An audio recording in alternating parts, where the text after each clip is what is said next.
Voilà cet exercice que nous avons commencé en classe tout à l'heure et pour lequel il y avait deux méthodes possible.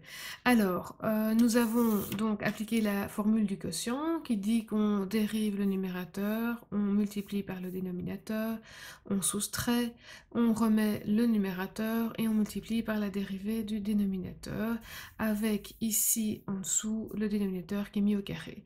Remarquons que x carré moins 4x plus 4 c'est un carré parfait, x moins 2 au carré, et que 2x moins 4 se factorise en 2 fois x moins 2, même chose, x carré moins 4x plus 4, c'est un carré parfait qui est lui-même au carré.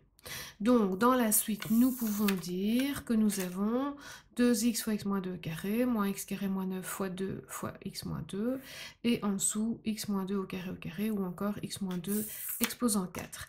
Nous allons à ce stade-ci mettre en évidence, d'accord? Donc, nous faisons de la mise en évidence, quoi? De l'élément 2 qui est présent dans les deux termes du numérateur, et de la parenthèse x-2 qui est présente deux fois ici et une fois ici.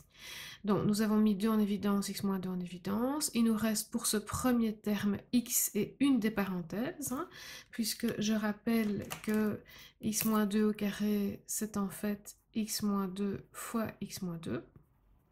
Donc nous en avons mis une en évidence, il en reste une autre. Et de l'autre côté, nous avons mis x moins 2 et 2 en évidence, il reste x carré moins 9. Nous avons bien deux termes dans lesquels il reste ce que nous avons quand nous prenons chaque terme et que nous les divisons par ce qui était mis en évidence. Alors, finalement, une fois qu'on a fait ceci, on a factorisé quelque part. On peut donc simplifier. D'accord? Dans une fraction, pour pouvoir simplifier, il faut évidemment des facteurs communs au numérateur et au dénominateur, donc on simplifie. Et il nous reste deux fois ceci que nous allons calculer, donc en distribuant x carré moins 2x moins x carré plus 9. Ok, après simplification des x carré, on voit qu'on a ici 2 fois 9 moins 2x, 9 moins 2x sur x moins 2 au cube. Voilà la façon de faire que moi je vous conseille d'appliquer, en tout cas il faut la maîtriser.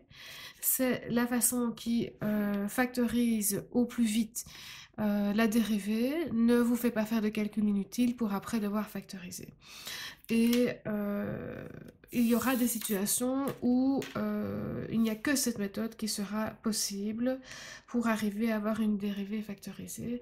Car dans le cas contraire, si vous faites l'autre méthode, vous obtiendrez des polynômes avec des exposants beaucoup trop élevés et pour lesquels il est difficile de trouver les zéros et donc de factoriser. Alors, l'autre façon que beaucoup d'entre vous ont essayé de faire en classe, c'était de, à partir de cette étape, de distribuer. D'accord? Donc j'ai mis ici au-dessus ce que vous obtenez en distribuant. J'ai ensuite soustrait les résultats qui sont ici, donc changé tous les signes, pour finalement trouver ce polynôme. On peut mettre 2 en évidence, donc c'est déjà bon signe par rapport à ce qu'on a là. Et une fois qu'on obtient le polynôme, il est du second degré, on peut faire son delta, qui fait 25, et je pense que j'avais vu d'autres choses sur d'autres feuilles, en tout cas voilà. Je l'ai fait, je l'ai factorisé pour voir si on arrivait bien à la même réponse, parce que c'est ce qu'on est censé faire. Et de toute façon, si on arrive à la même réponse, ça signifie qu'ici il y a une simplification à faire, et donc c'est important pour notre tableau de signes. Donc on trouve comme valeur 9,5 et 2, donc, ce qui nous permet d'écrire le numérateur sous la forme, donc ce polynôme-ci, sous la forme du coefficient a moins 2 fois x moins x1, donc x moins 9,5, fois x moins x2, x moins 2. Donc là, on a bien un numérateur factorisé, on peut simplifier des facteurs communs, donc on simplifie x moins 2.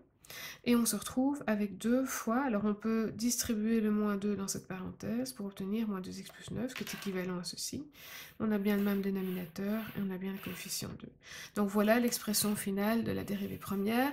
Vous ne pouvez pas le laisser comme ceci, parce que dans votre tableau, vous allez avoir des éléments inutiles finalement, et vous retrouvez qu'un 0 sur 0 dans votre dérivée, donc il faudra quand même simplifier à un moment cette expression. Donc autant le faire tout de suite. Donc moi je vous conseille déjà vous êtes obligé de maîtriser cette première méthode et je vous conseille de l'utiliser le plus souvent possible. Voilà.